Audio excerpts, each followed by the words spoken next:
A lesson from the World Cup. Well, now while the World Cup and football, as the rest of the world knows it, are not my passion, it is hard not to get caught up in the enthusiasm of the national crowds as they've cheered on their country's teams. Pretty exciting. I noticed something interesting in the matches that I watched. The coach didn't play. He wasn't on the field. He didn't defend the goal or score against the opposing team. Often, he just stood on the sidelines watching. Yes, he was there at critical times to encourage or make substitutions and make other key decisions, but he wasn't a player. He was the coach. The team didn't look to him for direction during the battle. They played, usually with confidence and creativity. They had to think for themselves and function as a team without specific direction from the coach. Interesting. Leadership coach Jason Murphy says, if your team can't function without you, you don't have a team, you have a dependency. He adds that too many leaders confuse supporting their team with carrying them.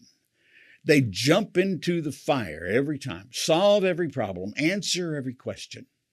Murphy says that is a bottleneck disguised as leadership. Ouch. If you're like me, you've probably done some of that as you have led organizations and ministries. Two things that Jason Murphy points out are significant. One, stop answering every question.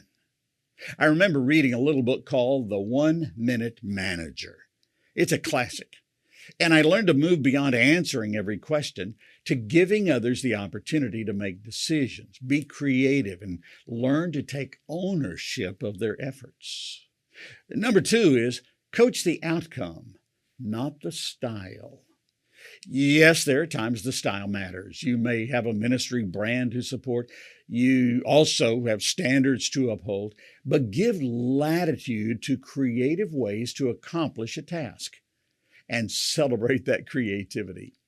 Someone may have a better idea than you. I think about the time Jesus was with his disciples and he asked them, "Who do you think people say that I am?" Now, don't you think Jesus knew? He was leading them, prompting them to consider something important without dictating the answer. After their response, Jesus made the question more personal, more pointed. But who do you say that I am? That's from Matthew 16. Peter's response was a defining moment for the disciple and a gratifying time for Jesus, no doubt. Peter said, "You are the Messiah, the Son of the living God." Give your team the opportunity to grow. Yes, there may be missteps and even failures, but as the coach of the team God has given you, you will have the opportunity to guide, encourage, and strengthen the whole team in that process. You are not just standing on the sidelines. You are coaching a great team for the Lord's glory. If you want to learn more about our global media ministry, visit our website, mediaalliance.net.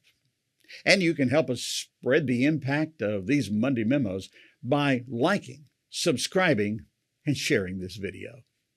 Thank you, and God's best.